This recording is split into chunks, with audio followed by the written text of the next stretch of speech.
Власти Кыргызстана на фоне серьезного политического кризиса ограничили работу независимых СМИ. Эфир программы «Настоящее время Азия» переносится из Бишкека в Прагу. Тем временем в Казахстане президент Токаев рассказал, как именно правительство будет помогать пострадавшему от коронавируса населению.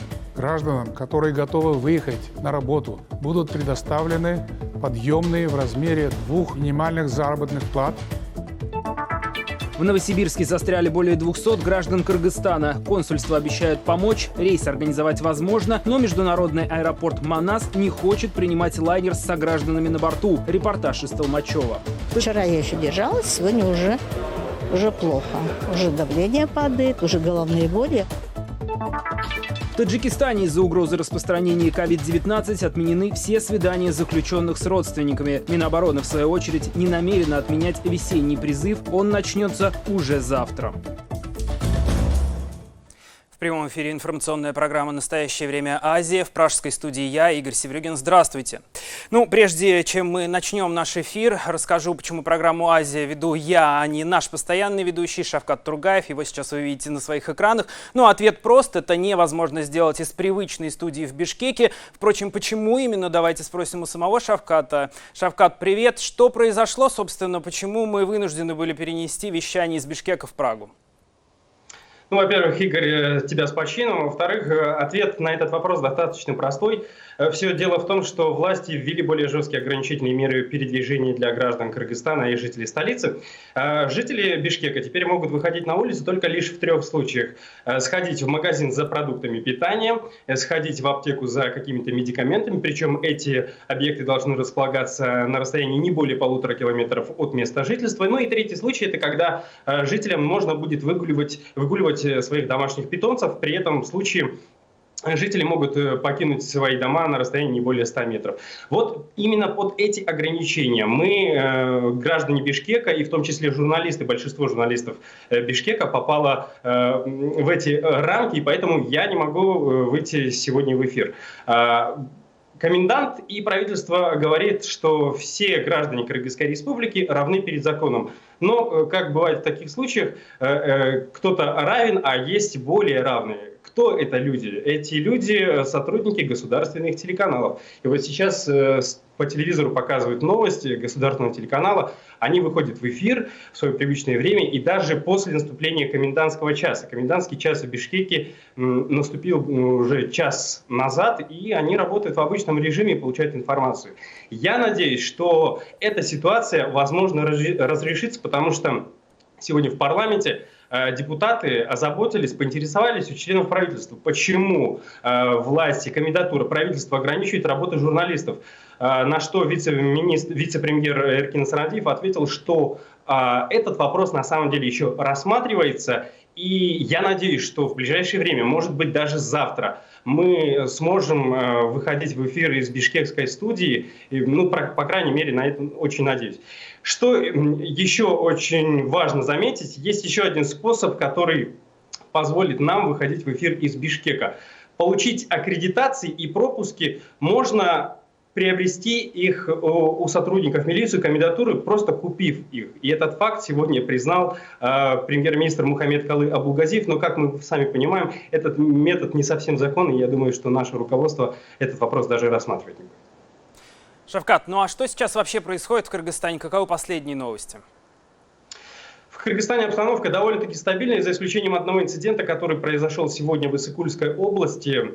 В одном из сел, село под названием Маяк, власти хотели организовать обсервацию, но местные жители воспротивились этому, они просто испугались, что могут подхватить коронавирусную инфекцию. И вот сейчас вы можете видеть на своих экранах, дело дошло даже до небольших стычек. Слава богу, что милиция смогла провести разъяснительную работу, и люди разошлись по домам. И вот вы можете сейчас, давайте я предлагаю посмотреть еще одни фрагменты из того, что происходило сегодня.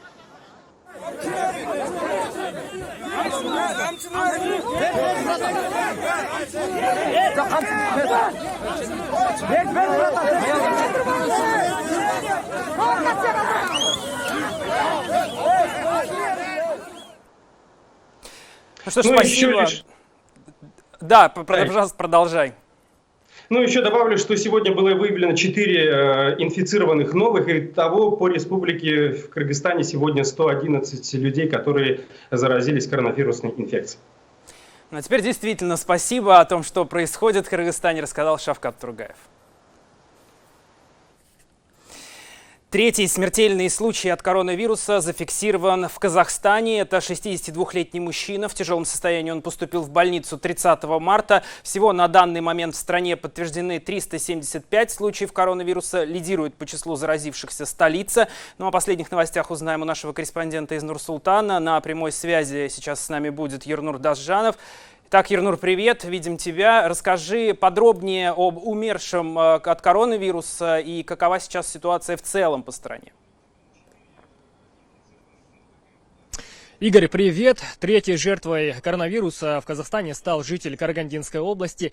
При госпитализации у 62-летнего мужчины диагностировали двустороннюю пневмонию. Его состояние расценивалось как тяжелое. Врачи 2 дня боролись за его жизнь, но, к сожалению, сегодня утром он скончался. Власти уже выявили всех, кто контактировал как-то с ним, и это около 60 человек, всех изолировали.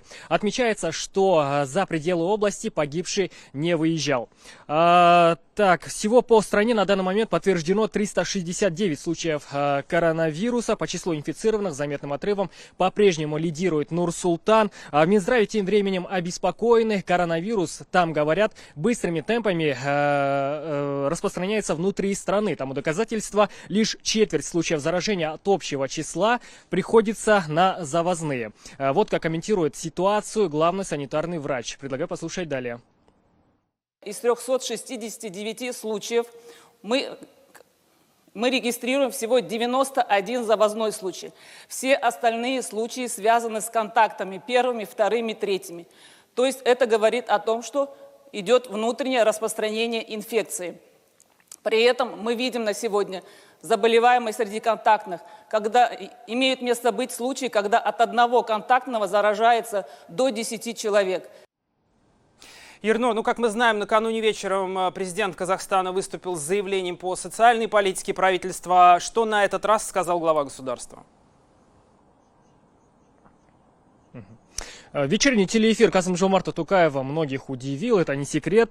Так вот, президент представил очередной пакет антикризисных мер. На этот раз он анонсировал индексацию пенсий и пособий на 10%. На социальные выплаты в $95 отныне могут рассчитывать 3 миллиона казахстанцев, а не 1,5 миллиона, как анонсировалось ранее. Причем это не только потерявшие работу из-за ЧП, но и самозанятые. Помимо этого, почти 800 тысяч льготников будут получать бесплатные продуктовые наборы. Также до 1 июля медицинская помощь для казахстанцев станет абсолютно бесплатной. Кроме того, глава государства сообщил, что малому и среднему бизнесу приостановят выплату всех налогов на 3 месяца. Правда, стоит отметить, что раскошелиться все равно придется после. Ну и еще важный момент: потерявших работу из-за ЧП будут трудоустраивать. Каким образом? Далее предлагаю послушать отрывок из выступления Касым-Жомарта Токаева. У людей должен быть источник заработка, чтобы они не сидели у закрытых шлагбаумов без средств к существованию. Гражданам, которые готовы выехать на работу в рамках дорожной карты занятости, будут предоставлены подъемные в размере 2 минимальных заработных плат или 85 тысяч тенге сразу же после прибытия к месту работы. Не взамен, а в дополнение к регулярной заработной плате. Игорь, не высказался Токаев, пожалуй, об еще одной важной проблеме. Что будет делать государство при дальнейшем падении цен на нефть? Ведь фактически от этого сейчас зависят все антикризисные меры, озвученные в своем выступлении президентом. Спасибо. На прямой связи из Нур-Султана был Ернур Дашжанов. Власти Казахстана ввели ограничения на экспорт пшеницы и муки. Делается это, по словам чиновников, в рамках мер по стабилизации внутреннего рынка продовольствия в период пандемии коронавируса. С апреля по август правительство ежемесячно будет устанавливать квоту на экспорт. В частности, казахстанский Минсельхоз на апрель ограничил экспорт пшеницы в Таджикистан, Узбекистан, Кыргызстан и Афганистан в размере 200 тысяч тонн, а на муку 60 тысяч тонн. Этот объем примерно в 3 раза меньше обычного обычного ежемесячного экспорта в эти страны. Казахстанские власти заявляют, что ограничительные меры необходимы для удовлетворения внутреннего спроса страны на пшеницу. Против этого решения выступили местные производители. Они считают, что в стране наоборот наблюдаются излишки пшеницы и муки, а нынешние ограничения могут привести к потере Казахстаном доли рынков в странах региона. Из-за карантина в нескольких городах Казахстана многие вынужденно переходят на удаленную работу, но, как оказалось, зарабатывать онлайн получается не у всех. Наш корреспондент Шолпан Оразбекова попыталась выяснить плюсы и минусы такой деятельности. Ольга Кан с супругом стали работать на себя совсем недавно. Их маленькая фирма изготавливает печати для документов и видеоролики. Сначала прибыль семейного дела очень радовала, но с введением карантина она приблизилась к нулю. Остановилась и доставка их уже готовой продукции. Какую-то часть работы мы выполняли дистанционно, но какую-то часть работы нам приходилось выполнять все равно при встрече с людьми. Вести какие-то переговоры, отдавать конечный продукт. После того, как ввели карантин в Алмате и Алмату закрыли полностью, естественно, у нас работа встала. Семья Ольги живет на границе Алматы, но их район уже относится к области. Въезд в город закрыт с 19 марта. И как раз в их жилом комплексе недавно нашли зараженную коронавирусом женщину. Теперь весь городок должен находиться дома безвылазно. А вот Карлыгаш Жумадиловой работать на дому не проблема. Она живет в самом Алматы, и их компания создала все условия своим сотрудникам для удаленки. Онлайн-база, электронная документация не позволила встать работе. Сама Карлыгаш понимает, что это временная мера и готова выполнять свои обязанности даже из дома. Обещали, что и оплата не изменится. Я это вообще расцениваю как заботу работодателя о нас. Немножко сложно, потому что, конечно, здесь не такая высокая скорость, но у нас есть представители в регионах, есть удаленный доступ к базам. Эффективность немножко падает, но на самом деле ничего страшного в этом нет. Мадина Саудбекова – мать 5 детей, сейчас находится в декретном отпуске. Она приспособилась к новому режиму, и ей тоже удалось перейти на удаленный заработок. Другого выхода у многодетной матери нет. Она зарабатывала репетиторством на дому и теперь проводит уроки только по видеосвязи. Заработка Мадины раньше хватало и на питание, и на съем жилья. У меня другого выхода нет, мне нужно работать. Мне никто зарплату не понесет, и моих детей никто не прокормит. Живу на арендной квартире, 5 детей, мать-одиночка. Ранее президент Казахстана Касым-Жомарт Токаев поручил выдать работающему населению денежную помощь в размере $95. Из-за режима ЧП и карантина деятельность многих организаций приостановилась. Однако после возмущения самозанятых граждан глава государства поручил своим подчиненным пересмотреть политику оказания помощи. Свое решение он озвучил вчера в экстренном выступлении. Считаю, что эти деньги, 42 500 тенге, должны получать не только те, кто ранее имел официальную работу и зарплату. Нужно помочь нашим гражданам, которые являлись и являются самозанятыми или работали неофициально. После закрытия города Алматы многие живущие за городом остались без заработка. Но рассчитывать на госпомощь, как оказалось сначала, они не могут. Теперь же после экстренного выступления президента Ольга Кан надеется, что на эти деньги она сможет покупать продукты детям. Но вот проблему с оплатой кредитов и коммунальных услуг семья пока не решила. На что мы собираемся жить? Честно, не знаю.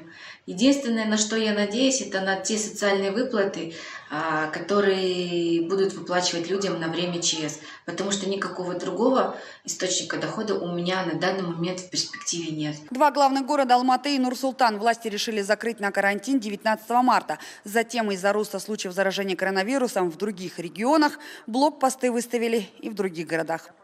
Шолпан Оразбекова, Павел Энгельгард. В настоящее время Азия, Казахстан. 150 фур из Узбекистана застряли на грузино-турецкой границе. Водители больше недели не могут пересечь контрольно-пропускной пункт Сарпи. Турецкие пограничники ссылаются на карантин и отказываются впускать на свою территорию узбекские фуры с хлопком. При этом, по словам водителей, границу свободно пересекают большегрузные машины, следующие из России, Грузии и Азербайджана. По данным радио Азадик, возникшую проблему пытается решить посол Узбекистана в Грузии. Уже несколько дней он безуспешно ведет переговоры с турецкой стороной. Отчаявшиеся, собственно, водители записали видеообращение на имя президента Шавката Мирзиёева. Сегодня уже 8-й день, как мы стоим на грузино-турецкой границе. Каждый день нам приходится платить за стоянку. Деньги уже заканчиваются. Вернуться назад, в Узбекистан, мы тоже не можем. Мы выехали в дальний путь, чтобы доставить за рубеж богатство нашего государства – хлопок. Теперь просим помощи у нашего государства. Тем временем в самом Узбекистане власти начали охоту на местных водителей, нарушителей карантина. В стране с 30 марта запрещено движение частного автотранспорта. Рейды проводят МВД, Нацгвардия и санитарно-эпидемиологические службы. На личном авто могут ездить только медработники, предприниматели из продовольственной сферы, а также водители служб доставки. Для этого необходимо получить специальные стикеры. Кстати, в агентстве государственных услуг рассказали, что богатые владельцы автомобилей премиум-класса для получения заветной наклейки массово оформляются курьерами. В то время как местные миллионеры идут на разные ухищрения, чтобы свободно передвигаться по столице на своем элитном авто, российский миллиардер Алишер Усманов выделил $20 миллионов на борьбу с коронавирусом в Узбекистане. Эти деньги будут направлены на оснащение современным медицинским оборудованием инфекционной больницы Ташкентской области. В Новосибирске больше 200 граждан Кыргызстана не могут вылететь на родину. Большинство из них не успели пройти таможню до отмены авиасообщения. Взрослые, дети и беременные женщины уже больше недели в буквальном смысле живут в терминале аэропорта Толмачева и даже объявили голодовку. Рейс в Бишкек может состояться 2 апреля, однако авиационные власти Кыргызстана не хотят принимать этот борт. В интернете уже появилась петиция на имя президента Кыргызстана с требованием пустить своих граждан на родину. Подробнее Мария Миханошина. Ирина Степкичева уже 4-й день живет на воде и глюкозе в аэропорту Толмачева. Жительница объявила голодовку 27 марта, чтобы консульство Кыргызстана решило проблему с отправкой домой. Вчера я еще держалась, сегодня уже плохо. Уже давление падает, уже головные боли, а у меня еще гипогликемия. Вылета она ждет с 21 марта. Все эти дни женщина спит на скамейке в кафе аэропорта. Глава консульства Кыргызстана в Новосибирске обещает решить вопрос, но пока ситуация не меняется. Вчера был полицейский, он сказал, что мы доложим, вот вы давайте прекращайте, мы попросим генконсула перед вами извиниться. Вы извините, я сказала, да нахрен мне его извинения нужны, пусть он меня отправит в Бишкек. Все, мне от него больше ничего не надо. Вместе с Ириной в такой же ситуации оказались еще 202 человека. Некоторые живут в международном терминале Толмачева с 19 марта. Люди спят на сумках и сиденьях в зале ожидания и в заведениях общепита. Им негде мыться. Я не мою, а где мы будем? Мы руки моем, морду моем в туалете.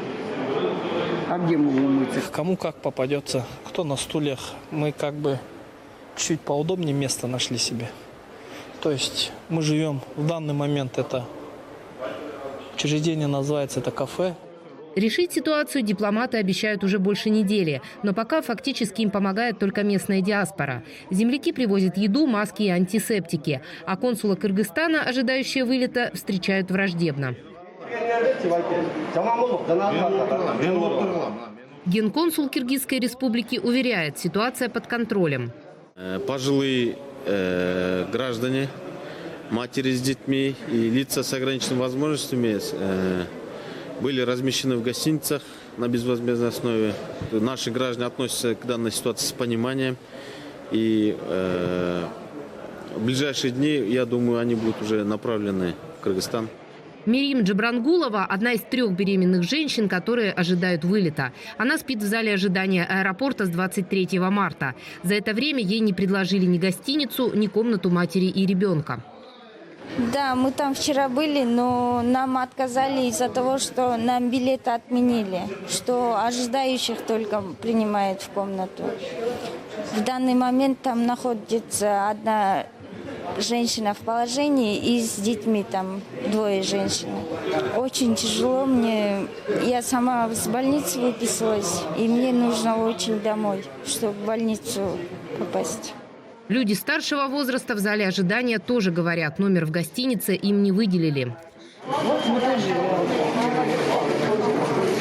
Еда наша привозят, мы кушаем. После сегодняшней встречи с земляками генконсул сказал, что голодовка в аэропорту прекращена. Но когда граждане Кыргызстана смогут вернуться домой, пока неизвестно. Мария Миханошина для «Настоящего времени». В Таджикистане из-за угрозы распространения COVID-19 отменены все свидания заключенных с родственниками. Об этом сообщили в Главном управлении исполнения уголовных наказаний.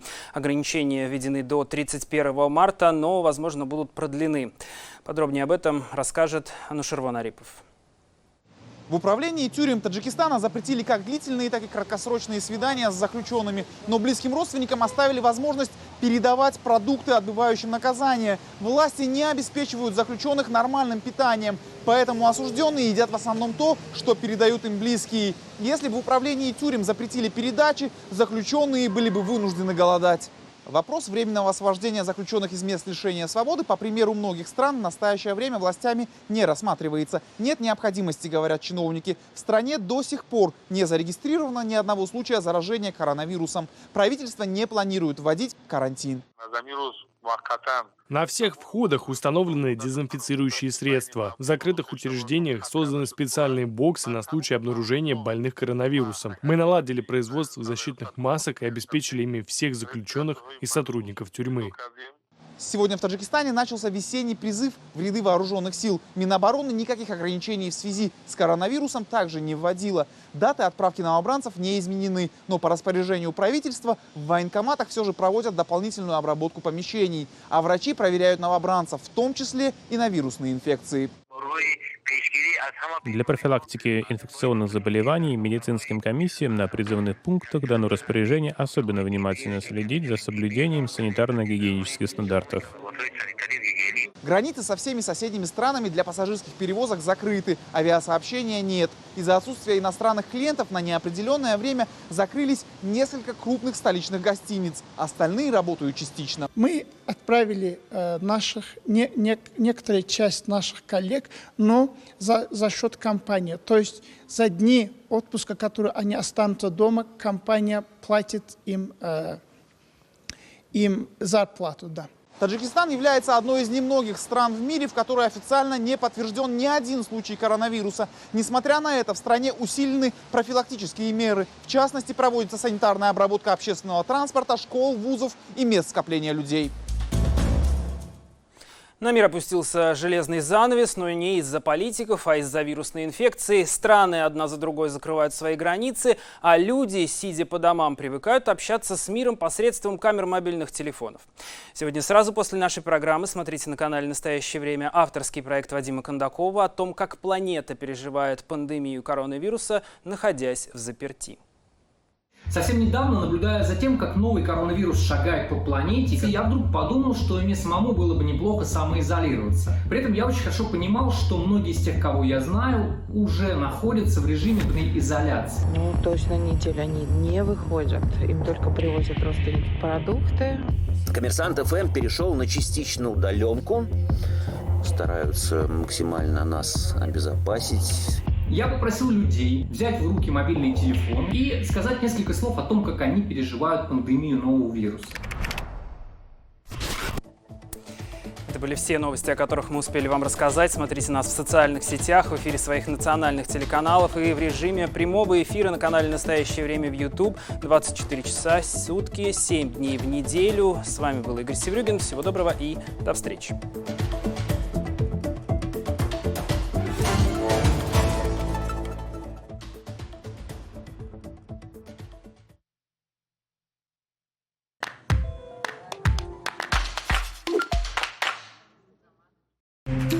Это Анастасия Кладова и Александр Харуца, совладельцы фермерского хозяйства, где выращивают экологически чистые ягоды и овощи с использованием исключительно органических технологий земледелия. С момента основания фермы и до сих пор преобладающий объем ягодных культур отправляется на экспорт в страны Европейского Союза. Когда же в 2018 году на ферме начали выращивать овощи, родился отдельный проект «Супергерой». Какие требования предъявляют к выращиванию органической продукции? И как сделать этот бизнес рентабельным?